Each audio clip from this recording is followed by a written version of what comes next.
वक्त एक बड़ी खबर बता देते हैं। मुख्यमंत्री योगी आदित्यनाथ ने अपने सारे कार्यक्रम रद्द कर दिए हैं क्योंकि लखनऊ कोचिंग सेंटर हादसे में 12 लोगों की जान चली गई है। ये बड़ी खबर आपको बता रहे हैं। लखनऊ में कोचिंग सेंटर में आग लगी। इस आग में फंसे हुए लोगों को बाहर निकालने की कोशिश की गई, लेकिन 12 लोगों ने अपनी जान गंवा दी है। ये बड़ी खबर इस वक्त आपको बता रहे हैं। मुख्यमंत्री योगी आदित्यनाथ ने इस हादसे का संज्ञान भी लिया है और जितने भी कार्यक्रम मुख्यमंत्री योगी आदित्यनाथ के थे उन कार्यक्रमों को रद्द कर दिया गया है।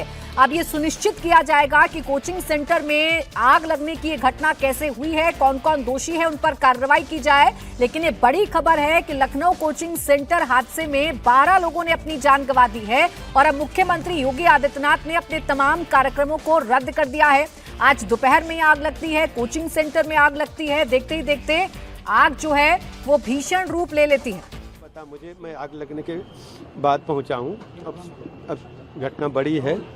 घटना के उच्च स्तरीय जांच के निर्देश दे दिए हैं। प्रमुख सचिव गृह डीजीपी मौके पर बुलाया गया है और उनको निर्देश दिए हैं कि घटना के कारणों की जांच और घटना कैसे घटी, भविष्य में न घटने, इसके कड़ी कार्रवाई करें। बड़ी घटना है जी, इतनी बड़ी दुर्घटना, बहुत बड़ी घटना है। 15 बॉडियां बाहर निकाली गई हैं। 14 बॉडी मैंने अपनी आंखों से देखा। सर एक भावुक पल है आपके लिए जी। सर एक छात्र नेता भी आप खुद रहे हैं, ऐसे हमारे बच्चे बहुत ही दुखद है। डिप्टी सीएम थे, बिल्कुल उनके आंखों में देखिए ये थे डिप्टी सीएम ब्रजेश पाठक जो पूरी घटना की जानकारी दे रहे थे और देखिए खुद जो है भावुक हो गए, उनकी आंखों में आंसू आ गया है। सर जिस तरीके से ये घटना हुई है, छोटे बच्चे पीछे करना, आईडी ऊपर नीचे रखो भैया, आईडी नीचे रखो भाई, आईडी नीचे रखो, आईडी नीचे रखो,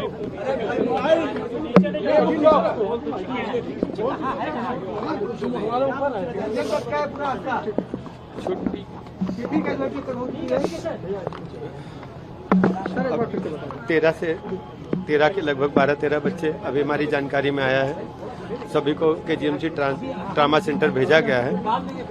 घायलों को अच्छे से अच्छा इलाज मिले। घटना के उच्च स्तरीय जांच के निर्देश दिए हैं और तत्काल ऐसे बिंदुओं की जांच की जाए कि ऐसी घटना भविष्य में ना हो, कड़ी कार्रवाई हो।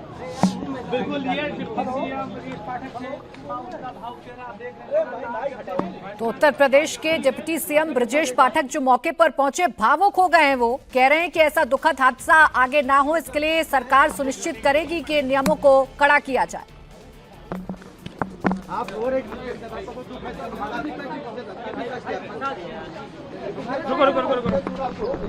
भैया थोड़ी देर छोड़ दे यार, आप हो गया ना, आप कितना बोलेंगे भाई, छोड़ दीजिए भैया। तो डिप्टी सीएम ब्रजेश पाठक ने खुद ये बताया कि 14 बॉडीज उनके सामने निकली हैं, 14 लोगों की मौत हो गई है। मुख्यमंत्री योगी आदित्यनाथ ने इस घटना का संज्ञान ले लिया है। सभी कार्यक्रमों को रद्द कर दिया गया है। आगे जांच की जाएगी, कार्रवाई की जाएगी, कौन दोषी है, किस तरीके से कोचिंग सेंटर चल रहा था, क्या फायर मेजर्स जो हैं, जो सेफ्टी मेजर्स होते हैं, उनका पालन इस बिल्डिंग में किया गया था। इन तमाम बातों पर अब जांच की जाएगी। पता लगाया जाएगा कि आखिरकार ये बिल्डिंग कैसे आग की लपटों में घिर गई, आग लगने की वजह क्या रही, क्योंकि इस दर्दनाक हादसे में 14 लोगों ने अपनी जान गंवा दी है। सोचिए कोचिंग सेंटर है, यहाँ छात्र अपने भविष्य के लिए पढ़ाई कर रहे थे, लेकिन देखते ही देखते इस बिल्डिंग में आग लगती है, आग फैलने लगती है, भीषण रूप आग ले लेती है। एक एक करके लोगों को निकालने का काम किया जाता है, रेस्क्यू ऑपरेशन किया जाता है, लेकिन जब तक लोगों को बाहर निकाला जाता शायद बहुत देर हो गई थी, क्योंकि 14 लोगों ने अपनी जान इस हादसे में गंवा दी है। अभी हाल ही में दिल्ली में अग्निकांड हुआ था, जिसके बाद उत्तर प्रदेश में ऐसी तमाम बिल्डिंग्स का ऑडिट भी कराया गया था। मुख्यमंत्री योगी आदित्यनाथ ने ऑडिट कराया था और ये सुनिश्चित किया था कि उत्तर प्रदेश में ऐसी कोई घटना ना हो, लेकिन बावजूद इसके एक ऐसी घटना का होना, एक दर्दनाक घटना का होना कई सवालों को भी खड़ा करता है और अब इन सवालों का जवाब तलाशने की कोशिश प्रशासन मैं अलीगढ़ में रहूं, लेकिन मुझे दुख के साथ कहना पड़ रहा है कि अभी अभी मुझे तुरंत जानकारी मिली है, लखनऊ में एक दुर्घटना हुई है। वहां पर एक अग्निकांड की चपेट में कुछ बच्चे आए हैं और उसके कारण उनकी दुखद मौत। प्रशासन वहां पे राहत कार्यों में लगा हुआ है, लेकिन उस दुखद घटना के कारण मुझे तत्काल वापस लखनऊ जाना पड़ रहा है। मैं उन सभी परिजनों के प्रति जिन्होंने अपने परिवार के उन नौजवानों को खोया है, उनके प्रति मैं अपनी संवेदना व्यक्त करता हूं।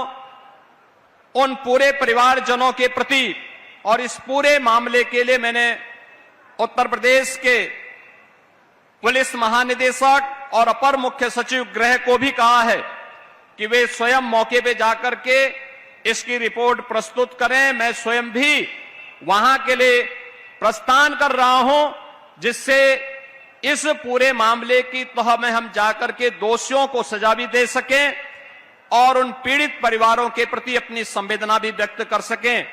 मैं इस विश्वास के साथ अलीगढ़ के दौरे के लिए अलग से कार्यक्रम बनाऊंगा। आप सभी को इन सभी योजनाओं के लिए हृदय से बधाई देते हुए, इन जनप्रतिनिधियों ने जो यहां पर प्रयास करके विकास की योजनाओं को यहां पर लेके आए हैं, इसकी मैं उन्हें हृदय से धन्यवाद देते हुए अपनी वाणी को यहीं पे विराम देता हूं। धन्यवाद। जय हिंद। अलीगढ़ के दौरे को मुख्यमंत्री योगी आदित्यनाथ ने रद्द कर दिया। जैसे ही उनको जानकारी मिली कि लखनऊ में 14 लोगों की मौत हो गई है, तो मुख्यमंत्री ने अपने सभी कार्यक्रमों को रद्द कर दिया है। वो लखनऊ लौट रहे हैं, अधिकारियों के साथ उनकी बैठक होगी। मुख्य सचिव को उन्होंने मौके पर जाने के निर्देश दे दिए हैं। डिप्टी सीएम ब्रजेश पाठक मौके पर ही मौजूद थे।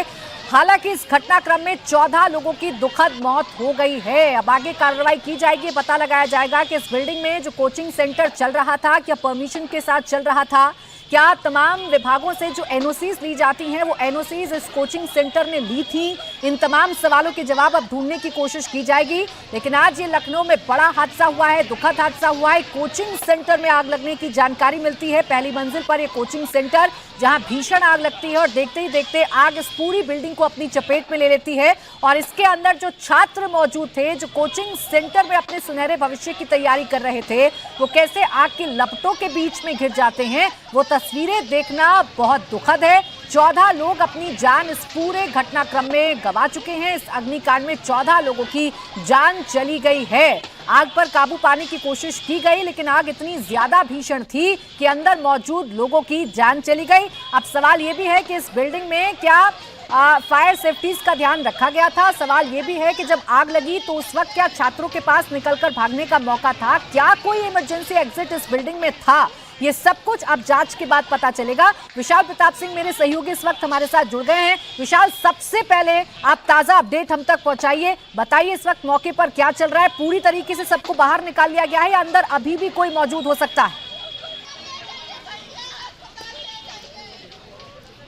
प्राची, ताज़ा अपडेट यही है कि लगभग 1 दर्जन लोगों की जो बॉडी है वो निकाली गई है और जो हमारे पास जानकारी है किसी की भी जान नहीं बची है। लगभग 1 दर्जन लोगों की इस अग्निकांड में अब तक दुखद मृत्यु हुई है, जिसके बाद मुख्यमंत्री योगी आदित्यनाथ ने आज वो पश्चिमी उत्तर प्रदेश के दौरे पे थे, अलीगढ़ और फर्रुखाबाद के, उस दौरे को उन्होंने रद्द किया है। वो लखनऊ लौट करके आ रहे हैं और सीधा सबसे पहले जो तस्वीर मैं दिखाऊंगा वो रेस्क्यू ऑपरेशन की आपको तस्वीर दिखा देता हूँ। यूपी के जो अपर मुख्य सचिव गृह हैं संजय प्रसाद मौजूद हैं, इसके अलावा डीजीपी राजीव कृष्णा मौजूद हैं, लखनऊ के कमिश्नर जो हैं सुजीत पांडे, इसके अलावा जो बात किया जाए जो डीएम है लखनऊ के विशाख जी, वो यहाँ पर मौजूद हैं और तमाम सीनियर ऑफिसर्स एनडीआरएफ के, एसडीआरएफ के और इसके अलावा जो सेना के जो ऑफिसर्स होते हैं उनको भी यहाँ पर बुलाया गया है। लखनऊ विकास प्राधिकरण के लोगों को यहाँ पर बुलाया गया है और 2 नहीं 3 छोटे छोटे जो ब्लॉकेज हैं वो यहाँ पर किए गए हैं, ताकि न सिर्फ धुएं को खत्म किया जा सके बल्कि जो लोग अंदर फंसे हुए थे, जिनकी दुखद मृत्यु हुई है, उनको भी बाहर निकाला जा सके। और अब तक 1 दर्जन लोगों को निकाला गया है जिनकी इस दुखद हादसे में फिलहाल मौत हुई है। लेकिन सबसे बड़ा सवाल ये उठता है कि इन मौतों का जिम्मेदार कौन है। अगर फायर विभाग की यहाँ पर एनओसी थी तो किन हालात में थी, और जिस तरीके की बिल्डिंग नजर आ रही है, कम से कम बिल्कुल इस बात से इनकार नहीं किया सकता है कि मानकों की पूरी तरीके से अनदेखी की गई है। दिल्ली में जब हादसा होता है कई लोगों की मौत होती है, लखनऊ में भी वृहद ड्राइव चलाई गई थी, डीजी फायर ने भी ड्राइव चलाई थी सुजीत पांडे, और लगातार वो ऑफिसर्स के साथ ऑन ग्राउंड पे भी गए थे। लेकिन सबसे बड़ा सवाल ये उठता है कि जब ऐसे हादसे होते हैं, इतने लोगों की जान जाती है, तब सबको सवाल उठता है, तब सबको ध्यान आता है कि मानक क्या होते हैं, उनका पालन कराया जा रहा है कि नहीं कराया जा रहा। लेकिन ऐसा लगता है कि अलीगंज के पुरानिया इलाके में, जहां ग्राउंड फ्लोर पे, फर्स्ट फ्लोर पे टॉय शॉप थी, इसके अलावा क्लिनिक थी, और जो सेकंड फ्लोर बताया जा रहा है वहां पर गेमिंग कोड होता था, यानी कि जो स्टूडेंट्स होते थे, जो कम उम्र के बच्चे होते थे, उनको रोजगार दिया जाता था और गेमिंग कोड उनसे यहाँ पर कराया जाता था। तो रोजगार तो जरूर मिल रहा था, लेकिन जो लोग यहाँ पर काम कर रहे थे उनको नहीं पता था कि एक दिन इसी गेमिंग कोड में कोडिंग करते करते इस तरीके की खतरनाक आग लगेगी जहां लोग अपने आप को नहीं निकाल पाएंगे। और उसके बाद जो तस्वीरें हैं वो तस्वीरें देखिए प्राची, अभी भी आपको दिखाऊंगा कि जो धुआं है, अभी भी हम ये नहीं कह सकते हैं कि 100% धुआं खत्म हो गया है। धुआं अभी भी निकल रहा है, जो ये बताता है कि घंटों की मशक्कत के बाद फायर विभाग के जो कर्मचारी हैं उनकी मशक्कत के बाद सीनियर ऑफिसर्स की निगरानी में अगर विशाल आप तो मौके पर मौजूद हैं, उस बिल्डिंग को आप देख रहे हैं। सबसे पहले इस बिल्डिंग के बारे में मेरे दर्शकों को जानकारी दीजिए, क्या इस बिल्डिंग से बाहर निकलने का कोई वैकल्पिक, कोई इमरजेंसी रास्ता नहीं था? क्या जो अंदर लोग मौजूद थे उनके पास कोई विकल्प नहीं था कि वो बाहर निकलकर अपनी जान बचा पाएं? क्योंकि मैं देख रही हूं कि छोटे छोटे ब्लॉकेट्स बनाए गए हैं, दीवारों को तोड़ा गया है, बाहर निकालने की कोशिश की गई है या धुएं को बाहर निकालने की कोशिश की गई है। तो क्या खिड़कियां या जो एक सेफ्टी मेजर के लिए अलग से सीढ़ियां बनाई जाती हैं निकलने के लिए, वो कुछ भी नहीं था क्या इस बिल्डिंग में?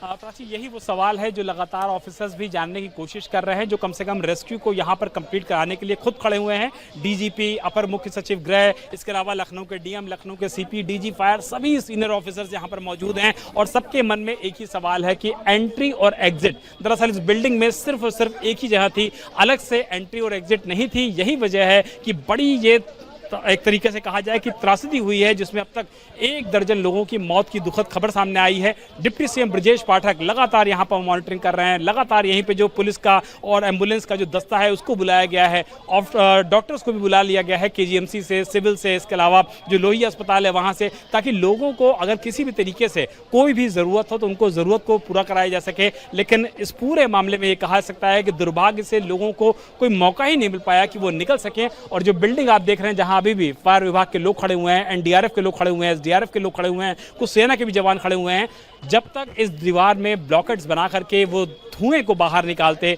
रेस्क्यू ऑपरेशन पूरा कंप्लीट कराते, तब तक अब तक इस पूरे मामले में लगभग 1 दर्जन लोगों की दुखद मौत की बात सामने आ रही है। लेकिन इस पूरे मामले में जो सबसे हैरानी की बात है वो यही है कि कोई भी एंट्री और एग्जिट अलग नहीं थी। एंट्री भी एक ही यहाँ से थी, एक ही यहाँ से एग्जिट थी, लिफ्ट इस पूरी बिल्डिंग में नहीं थी। इसके बावजूद अगर 2 एंट्री और एग्जिट के इंतजाम यहाँ पर नहीं किए गए थे तो आप समझ सकती हैं कि जो लापरवाही है वो किस दर्जे की गई है, और इसका जो अंजाम है वो 12 जानों को भुगतना पड़ा है। बिल्कुल विशाल, और हैरानी की बात तो ये है ना कि दिल्ली अग्निकांड से सबक लेते हुए योगी आदित्यनाथ ने, यूपी की सरकार ने एक ऑडिट चलाया था, बाकायदा अधिकारियों को ग्राउंड पर उतारा था और ऐसी बिल्डिंग्स को परखा गया था जो तय मानकों पर नहीं बनी है। उसके बावजूद ऐसे हादसे होना, ऐसी बिल्डिंग्स का मौजूद होना और इसमें 14 लोगों की जान चली जाना अपने आप में कई सवाल खड़े करता है। विशाल, इस इलाके के बारे में भी जरा जानकारी दीजिए। इलाका क्या कोई कंजेस्टेड इलाका है? यहाँ क्या कमर्शियल बिल्डिंग्स ही हैं? किस तरीके का इलाका है जहां पर ये अग्निकांड हुआ है?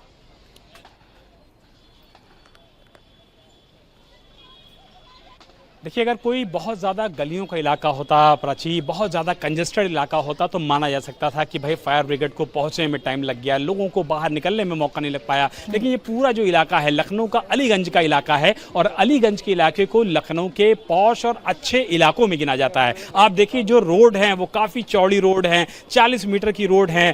लगातार जहाँ तक आपकी नज़र जाएगी, जहाँ तक हमारे दर्शक देख पाएंगे, जो हाइड्रोलिक अत्याधुनिक जो फायर विभाग की गाड़ियां होती हैं वो गाड़ियां यहां पर खड़ी हुई हैं, एम्बुलेंस यहां पर खड़ी हुई है, बड़ी बड़ी फायर ब्रिगेड की। अगर गाड़ियों को मैं गिनना शुरू करूं तो जहां से मैं गिन पाऊंगा 1 2 3 4 5 6 7 8 गाड़ियों को तो प्राची मैं गिन पा रहा हूं इन चौड़ी रोड्स पर, जहां पर किसी को आने में, किसी को जाने में कोई परेशानी नहीं होती है। एम्बुलेंस यहां पर खड़ी हुई है, क्योंकि लोग जो यहां पर हैं उनका ये कहना है कि बिल्डिंग काफी समय से चल रही थी और यहां पर कमर्शियल गतिविधि चल रही थी। अब सवाल ये उठता है कि रिहायशी इलाके में, जहां इस समय हम खड़े होकर के इस रिपोर्ट को कर रहे हैं प्राची, ये पूरी तरीके से रिहायशी इलाका है और इसके बगल में एक कमर्शियल बिल्डिंग है। सरकार के लॉज जरूर हैं कि आप बिल्डिंग को कमर्शियल करके उस पर कमर्शियल एक्टिविटी कर सकते हैं, लेकिन कई बार देखा जाता है कि जो बिल्डिंग होती है उसमें रिहायशी के साथ साथ कमर्शियल एक्टिविटी करनी होती है। लेकिन इसके ग्राउंड फ्लोर पर कमर्शियल एक्टिविटी, फर्स्ट फ्लोर पर कमर्शियल एक्टिविटी और सेकंड फ्लोर पर भी कमर्शियल एक्टिविटी चल रही थी, जो दिखाता है कि कमर्शियल एक्टिविटी चलने के बावजूद, इतनी चौड़ी रोड हो जाने के बावजूद, फायर ब्रिगेड की 8 गाड़ियों के खड़ी होने के बावजूद यहाँ पर इस तरीके से अगर कैजुअलिटी हुई है तो मानकों की अनदेखी निश्चित तौर पर हुई है। मानकों की पूरी तरीके से धता बताते हुए यहाँ पर जो बिल्डिंग का निर्माण किया गया है वो किया गया है और उसका जो नुकसान उठाना पड़ा है वो अब तक की जानकारी के मुताबिक 1 दर्जन परिवार को उठाना पड़ा है। लेकिन प्राची, ये कहते हुए बहुत ज़्यादा दुख हो रहा है कि अभी ये आंकड़ा और भी ज़्यादा बढ़ सकता है, क्योंकि अभी भी ये बता रहे हैं हमारे सोर्सेज कि 2-4 बॉडीज अभी भी अंदर हो सकती हैं। और इसी को देखते हुए यूपी के सारे सीनियर ऑफिसर जो उत्तर प्रदेश चलाते हैं वो इस बिल्डिंग की छत पर मौजूद हैं और अब से कुछ देर में मुख्यमंत्री योगी आदित्यनाथ अपने पश्चिमी उत्तर प्रदेश के दौरे को रद्द करके लखनऊ पहुंच रहे हैं और बहुत मुमकिन है कि वो साइट पर आएंगे, घटनास्थल का दौरा करेंगे। को दिखा रही हूँ, ये तस्वीरें बड़ी दर्दनाक हैं। ये तस्वीरें दिल्ली के हादसे को याद दिलाती हैं कि कैसे नीचे गिरे हैं लोग या कैसे कूदकर अपनी जान बचाने की कोशिश कुछ लोगों ने की है। रेलिंग से कुछ लोग गिरते हुए नजर आ रहे हैं और जो आसपास के लोग हैं उनको उठाकर रेस्क्यू करते हुए नजर आ रहे हैं। आग ने इतना मौका नहीं दिया कि लोग बाहर निकल पाते, या शायद ऐसा रास्ता इनके पास नहीं था कि लोग बाहर निकल पाते और अपनी जान बचा पाते। नीचे टॉय शॉप है, जैसा आप बता रहे हैं विशाल, इस बिल्डिंग के बारे में बताइए। और अगर गेमिंग जोन है तो यहाँ तो छोटे छोटे मासूम बच्चे होंगे, उनकी जान गई है।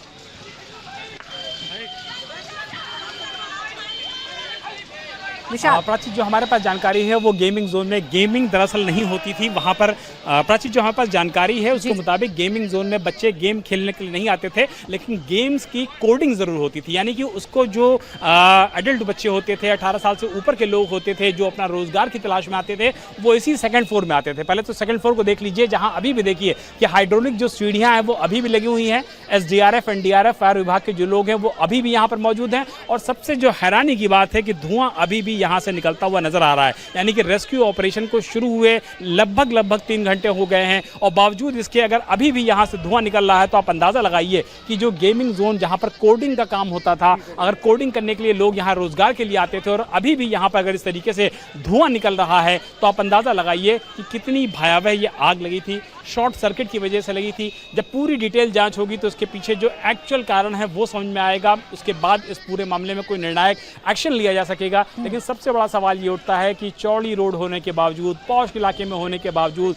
कमर्शियल एक्टिविटीज़ को करने के बावजूद जो मानक होते हैं उनकी अनदेखी हो रही थी। और यही वजह है कि इस पूरे हादसे में अब तक 12 से ज़्यादा लोगों की मौत हो चुकी है। और ये बताया जा रहा है कि जो आंकड़ा है, मौत का आंकड़ा है, वो आगे बढ़ सकता है। और इसीलिए मुख्यमंत्री योगी आदित्यनाथ संवेदनशीलता दिखाते हुए अपने दौरे को रद्द करके अभी तो अधिकारी मौके पर हैं, डिप्टी सीएम मौके पर हैं, मुख्यमंत्री ने अपने कार्यक्रम को रद्द कर दिया है। लेकिन इस बात से कतई इनकार नहीं किया जा सकता कि लापरवाही हुई और उस लापरवाही का नतीजा 14 लोगों ने भुगता है। विशाल, अभी एक तस्वीर मैं अपने दर्शकों को दिखा रही हूं जिसमें ये बिल्डिंग जलती हुई नजर आ रही है और इस बिल्डिंग के 1st फ्लोर से कूदते हुए लोग नजर आ रहे हैं। तो क्या कुछ लोगों ने नीचे कूदकर अपनी जान बचाने की कोशिश की और क्या उन लोगों की जान बच पाई है विशाल?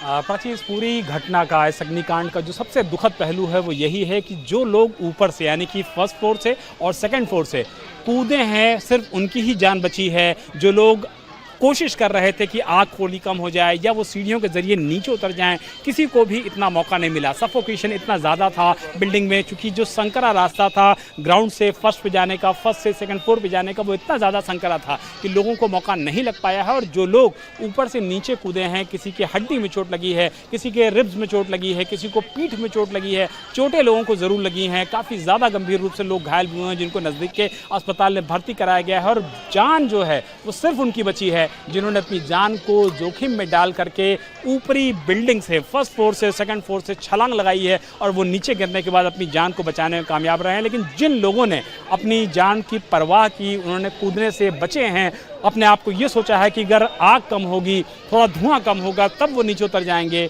अनफॉर्चुनेटली उनकी मौत हुई है। और ये जो आंकड़ा है अगर वो 1 दर्जन से ऊपर है तो आप अंदाज़ा लगाइए कि यह हादसा कितना ज़्यादा भयावह है, कितना ज़्यादा दुर्भाग्यपूर्ण है। और सिस्टम की भेंट चढ़ गए 1 दर्जन से ज़्यादा वो मासूम लोग जो दरअसल अपने रोजगार की तलाश में लखनऊ के अलीगंज के इस इलाके में काम करने के लिए पहुंचे हुए थे। लेकिन जो नतीजा है वो निश्चित तौर पर उनके परिवार के लिए, समाज के लिए सिर्फ और सिर्फ आंसू है। और वो गवाही है जो दरअसल ये बिल्डिंग दे रही है 12 लोगों की मौत। ठीक है विशाल, एक बार फिर से अपने दर्शकों को ये जानकारी देते हैं, इस दुखद खबर के बारे में सिलसिलेवार तरीके से बताते हैं। दरअसल ये अलीगंज में एक बिल्डिंग है जहां पर गेमिंग जोन चलता है। गेमिंग जोन का मतलब ये कि यहां पर रोजगार की तलाश में कोडिंग सीखने के लिए बच्चे आते हैं। एकाएक इस बिल्डिंग में आग लगती है और आग इतना भयावह रूप ले लेती है कि लोगों को बाहर निकलने का मौका नहीं मिलता। जो लोग फर्स्ट फ्लोर से नीचे कूदकर अपनी जान बचा पाए, सिर्फ वही लोग बच पाए हैं। अंदर जो लोग थे उनकी जान चली गई। ये मौत का आंकड़ा 14 का है। खुद डिप्टी सीएम ब्रजेश पाठक जो मौके पर मौजूद रहे,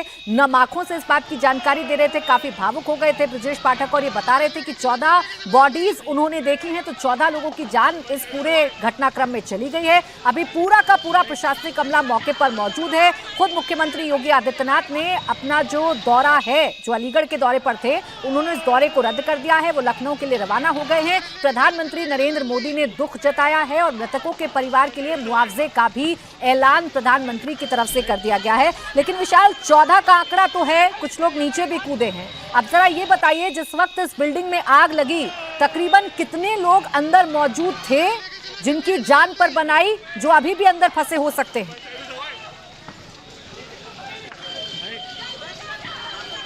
देखिए प्राची, जो हमारे पास जानकारी है उसके मुताबिक एक सज्जन हमको यहाँ पर मिले जिनके बेटे ने उनको कॉल किया 2:36 पर कि पापा मैं अंदर फंस गया हूँ, बिल्डिंग में आग लग गई है, आप जल्दी से पुलिस को बोलो, फायर विभाग को बोलो ताकि मुझे वो नीचे लेके जा सके, अपनी जान को बचाया जा सके। लेकिन जो हमारे पास जानकारी उसके मुताबिक जिस वक्त बिल्डिंग में आग लगी है लगभग 25 से 30 लोग, चूँकि नीचे जो पेट शॉप है, पेट क्लिनिक है, वो ग्राउंड फ्लोर पर है, फर्स्ट फ्लोर पर है और सेकेंड फ्लोर पर वो जगह है जहाँ गेमिंग जोन की कोडिंग होती है, यानी कि लोग रोजगार की तलाश में यहाँ पर आते हैं, रोजगार पाते हैं, सैलरी पा रहे थे। जिनसे हमारी बातचीत हो रही थी, प्रभुजोत सिंह, उनके बेटे यहाँ पर काम कर रहे थे पिछले 4 सालों से, पैसा जरूर मिल रहा था, रोजगार जरूर चला हुआ था, लेकिन उनकी जान की कीमत ये रोजगार ले लेगा, ये किसी ने नहीं सोचा था। अभी भी आप देखिए कि जो SDRF और NDRF के लोग हैं वो सीढ़ियां लगा के अभी भी ऊपर जा रहे हैं और 25 से 30 लोग जो अंदर फंसे हुए थे, बताया जाता है कि उनमें से लगभग 14 की डेड बॉडी को फिलहाल निकाला गया है।